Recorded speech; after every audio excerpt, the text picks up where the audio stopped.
Hello friends, நான் தான் உங்களுடைய ஆங்கரும் கதைக்கிறேன். நாங்கள் இப்போ எங்கே நிற்கிறோம்னு சொன்னால் கொழும்புல தான் நிற்கிறோம். கொழும்பு வந்து புறக்கோட்டையில் நிற்கிறோம். நாங்கள் இந்த வீடியோவில் என்னத்தை பார்க்க போகிறோம்னு சொன்னால் புறக்கோட்டையை தான் உங்களுக்கு நான் சுற்றி காட்ட போகிறேன். வாங்க வீடியோக்குள்ளே போகலாம். அதுக்கு முன்னம் யாராவது ஃபஸ்ட் டைம் இந்த சேனலை பார்க்குறீங்கன்னா முதல்ல சப்ஸ்கிரைப் பண்ணிவிட்டு அருகில் உள்ள பெல் பட்டனையும் தட்டி விடுங்க. அப்போ தான் நான் போடுற வீடியோ எல்லாம் உடனே வரும். வாங்க வீடியோக்குள்ள போகலாம். பாருங்க, இது வந்து கோட்டை புகையிரத நிலையம் முன்பக்கம்.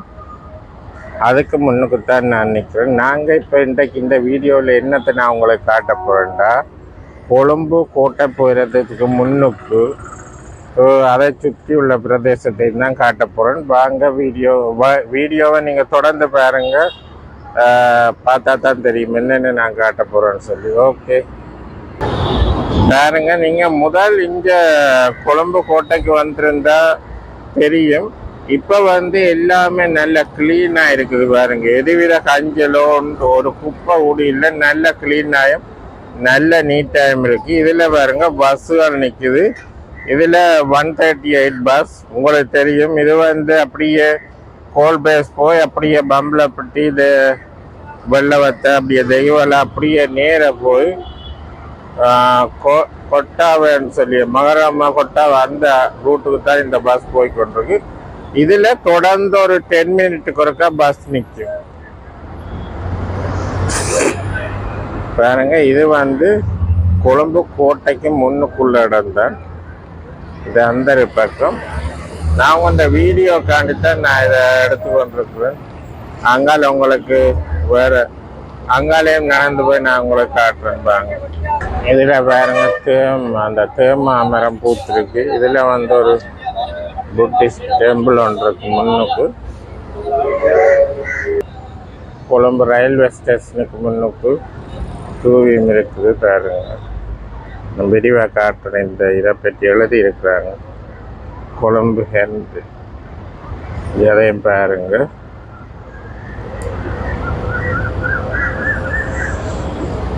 இதில் ஆக்கள் எல்லாம் நிறைய வந்து கொண்டிருக்கிறாங்க. இதில் ஒரு கடுதாசி ரோசா ஒன்று பூத்திருக்கு. பாருங்க,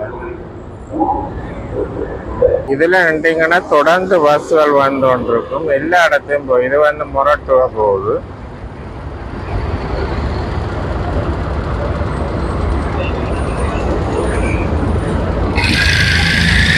இப்போ வந்து விடிய வந்து 7 மணி தான்.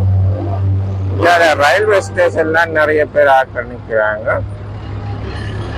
அப்படியே ரயில்வே ஸ்டேஷன் கரையால் அப்படியே நீங்கள் நடந்து வந்தீங்கன்னு சொன்னால் இதில் நிறைய இது இருக்குது, ஹோட்டல்ஸ், ரெஸ்டாரண்ட் இருக்குது. பாருங்க எவ்வளோ நீட்டாக இருக்குன்னு சொல்லி. அதான் நீங்கள் முதல் வந்திருக்கிறது இப்போ வரக்கு நிறைய வித்தியாசம் இருக்குது. ஏன்னு சொன்னால் நல்ல நீட்டாக இருக்குது. ஒவ்வொரு கடைக்கு நிறைய பேர் ஆக்கிரமிக்கிறாங்க. இது வந்து ரயில்வே ஸ்டேஷனுக்கு முன்னோர் தானே, அதால் கடைகளுக்கு ஃபுல்லாக ஆட்கள் இருக்கிறாங்க. பாருங்க எவ்வளோ நீட்டாக இருக்குது. முன்னுக்கு எதுவித குப்பை கூட இல்லை. ஆனால் நீங்கள் முதல் வந்திருந்தா உடம்பெல்லாம் நிறைய குப்பைகள் கூலங்களாக இருந்தது.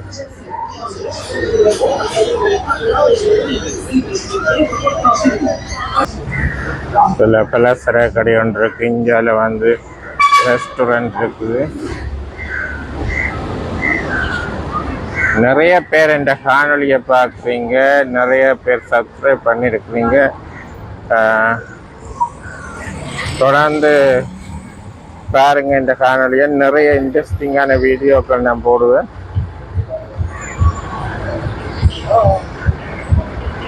கமெண்ட்ஸில் சொல்லுங்கள் உங்களுக்கு எப்படியான வீடியோக்கள் பிடிக்குமான்னு சொன்னீங்கன்னு சொன்னால் தான் நான் உங்களுக்கு அதுக்கேற்ற மாதிரி வீடியோக்கள் எடுத்து போடுவேன். இப்போ சில பேருக்கு வந்து உங்களோட கமெண்ட்ஸில் சொல்லுங்கள் என்ன மாதிரியான வீடியோ உங்களுக்கு பிடிக்கும் என்று சொன்னீங்கன்னு சொன்னால் நான் ட்ரை பண்ணி உங்களுக்கு அந்த வீடியோவை எடுப்பேன். ஓகே, மீண்டும் ஒரு நல்ல ஒரு காணொலியில் சந்திப்போம். ஓகே, பாய். வாழை